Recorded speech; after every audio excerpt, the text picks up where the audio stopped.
Bonjour à toutes, bonjour à tous. Nous sommes très heureux de vous retrouver pour une nouvelle émission de Sagesse bouddhiste que nous avons souhaité consacrer à une qualité intimement liée au bouddhisme, la gentillesse.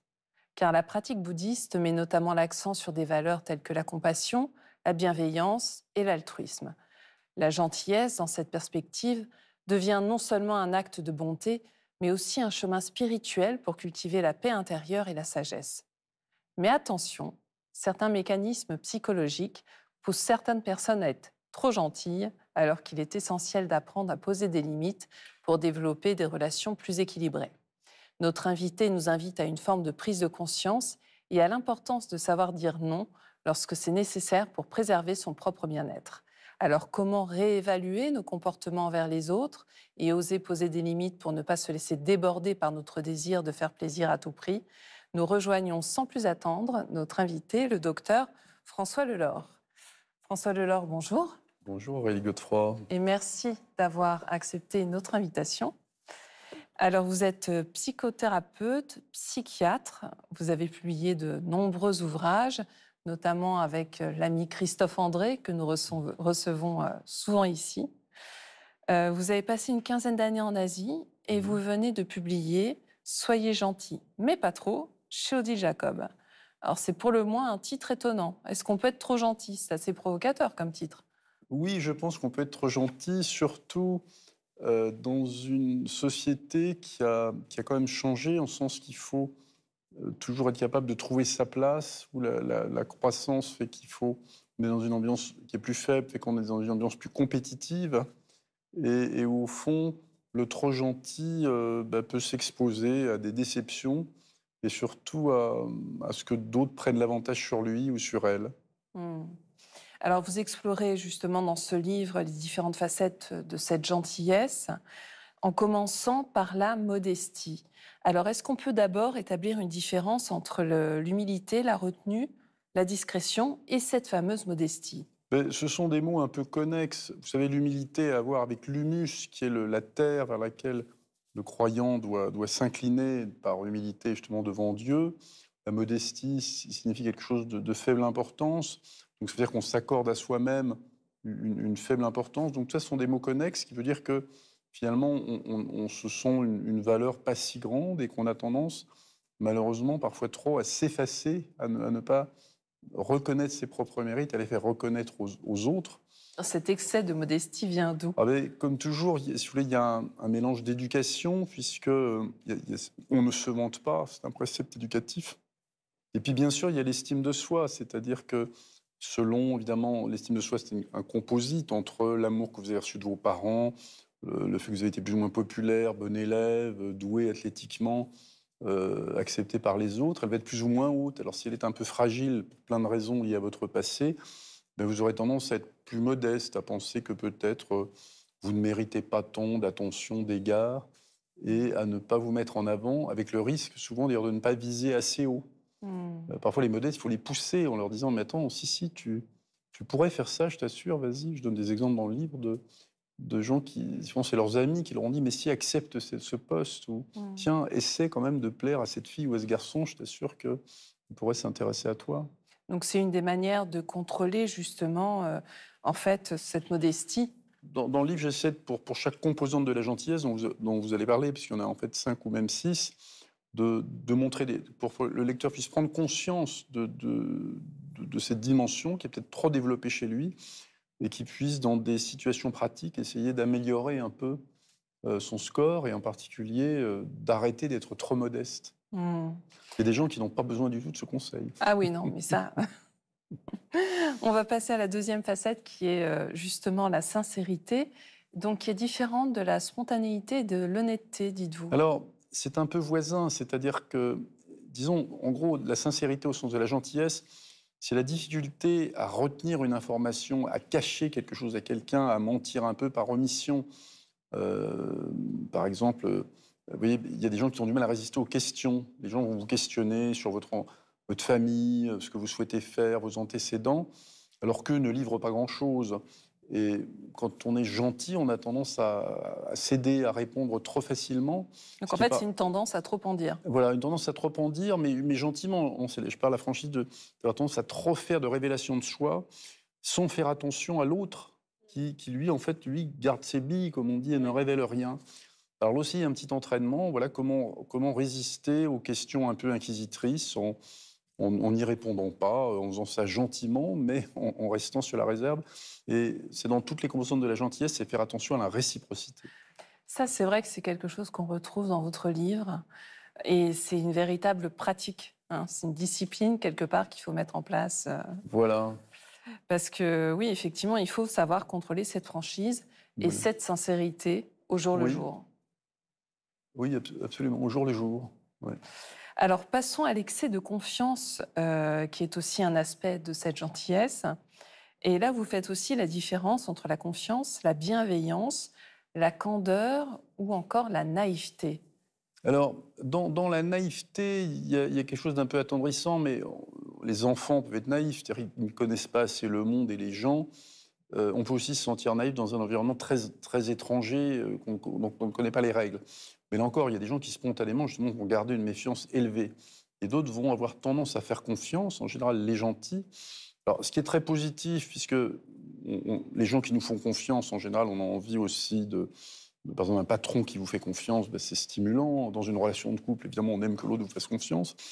Mais la confiance, un excès de confiance, c'est-à-dire l'avoir systématique et sans vérification, bah, expose aussi à des déconvenus. Vous voyez, je donne des exemples des personnes qui se croient dans un environnement amical, qui révèlent un peu trop d'eux-mêmes, et puis qui s'aperçoivent après que ces supposés amis, enfin, des gens avec qui ils se sentent en confiance, bah, les ont un peu trahis, ont essayé de prendre l'avantage sur eux. Enfin, alors qu'en fait, s'ils avaient gardé un tout petit peu de contrôle, là encore, en veillant à la réciprocité, il se serait dit, bah, oui, je ne vais pas te donner tout de suite ma confiance parce que c'est pas garanti, j'ai pas assez d'éléments. On peut toujours faire d'ailleurs la confiance a priori, mais ne pas s'empêcher après quand même de rester attentif.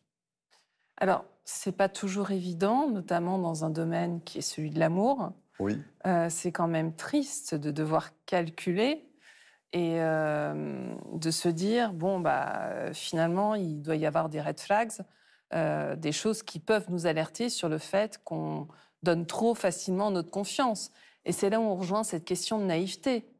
oui. Parce que s'il y a bien un domaine où, justement, on doit pouvoir être transparent, c'est celui de l'amour.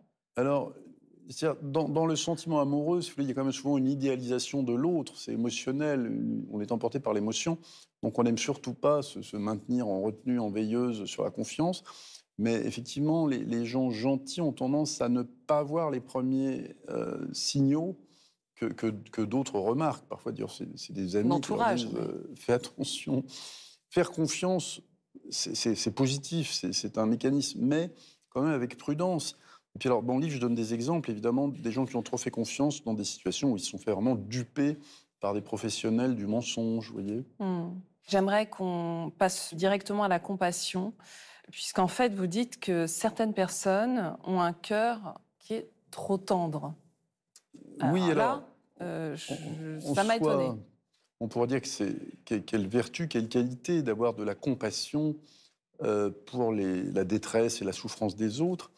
Et d'ailleurs, c'est souvent un puissant facteur de motivation pour aider les autres. Enfin, souvent, c'est par compassion qu'on va se précipiter pour essayer de soulager la souffrance des autres ou de les aider à résoudre leurs problèmes. Dans les professions de santé aussi, la compassion, c'est important. Mais trop de compassion risque d'être épuisant pour vous. C'est-à-dire si vous vous sentez aussi en détresse que vos patients, vos journées vous avez très vite à arriver au burn-out. Et puis même pour le patient, autant il peut apprécier votre empathie, c'est-à-dire le fait que vous Mmh. compreniez sa détresse, que vous lui donniez des signes, que vous le comprenez. Mais si vous voit avec trop de compassion, s'il vous voit les larmes aux yeux, s'il vous voit que vous êtes trop affecté, ça peut aussi lui-même le déstabiliser et ne pas le rassurer. Ouais, donc en fait, il ne faut pas mélanger compassion, sympathie, empathie. C'est vraiment Voilà. des choses très différentes, hein. Mais alors, comment est-ce qu'on peut apprivoiser cet excès de compassion? Alors ça, c'est le plus difficile parce que la compassion, c'est une émotion, c'est un partage d'émotions. Vous savez qu'il existe même chez les mammifères, parce que je cite l'exemple que Même un rat qui appuie sur une pédale, qui lui distribue la nourriture, s'il s'aperçoit qu'à chaque fois, ça envoie un choc électrique à un autre rat, bah, il va s'arrêter. Donc la compassion démarre assez bas dans l'échelle animale. Bah, c'est ce qu'apprennent à faire, par exemple, les professionnels de santé, c'est-à-dire d'abord une sorte d'habituation. C'est-à-dire que Alors, d'habituation, c'est quoi? bah, l'habituation, c'est qu'on s'habitue peu à peu à des situations qui sont un peu émouvantes et choquantes au premier abord, mais après, auxquelles on finit quand même par s'habituer. Et puis aussi, on se mobilise. Donc, l'action, si vous voulez, permet aussi de ne pas être affecté par les émotions. Hmm. Alors, la dernière facette, et non des moindres, de cette gentillesse, c'est l'altruisme, qui est aussi Voilà. une vertu cardinale du bouddhisme. Et alors, c'est vrai qu'on peut s'étonner de se dire qu'il y a des limites à l'altruisme, alors qu'on nous apprend justement à être vraiment altruiste le plus possible. Oui, alors, je mets l'altruisme un peu à part, parce que l'altruisme, c'est vraiment être préoccupé par le sort des autres et sacrifier de son temps, de son énergie, etc., pour les aider. Et là, je dirais que c'est un peu une décision. Dans le livre, j'essaie de dire, ne vous laissez pas emporter par votre réflexe de gentillesse, c'est-à-dire d'être trop confiant, trop conciliant, etc. Tout ça, ce sont des réflexes, il faut apprendre à les modérer. Donc, en fait, vous insistez sur le discernement. Voilà, et donc ne vous laissez pas entraîner par vos réflexes, mais après, une fois que vous aurez bien contrôlé tout ça, vous pouvez décider ou non d'être altruiste. Après tout, vous pouvez décider de consacrer votre vie à une cause et de sacrifier d'autres sources d'intérêt que vous auriez pu avoir. Mais l'altruisme, ça me paraît plus relever de la raison.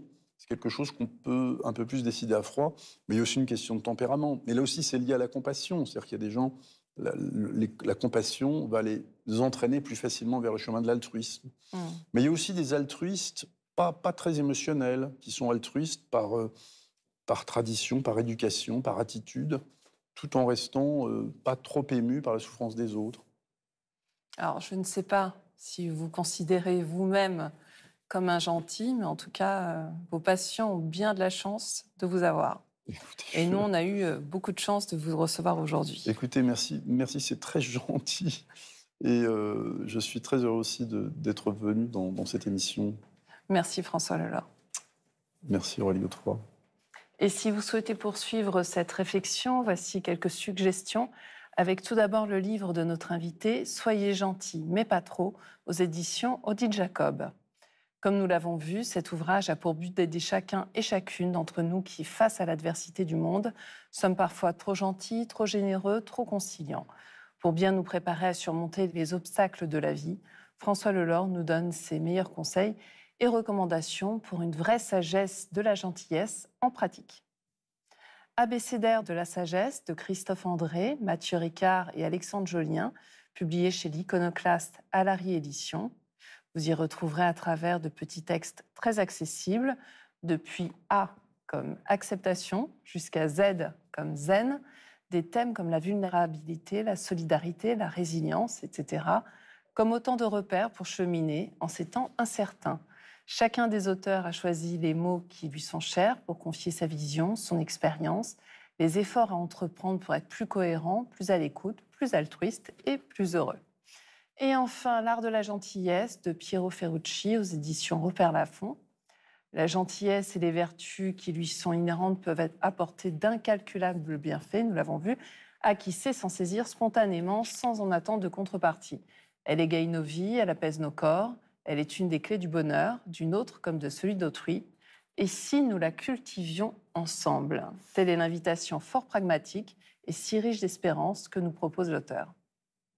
C'est la fin de notre émission. Vous pouvez la retrouver sur la plateforme France.tv. Je vous souhaite une très, très belle semaine.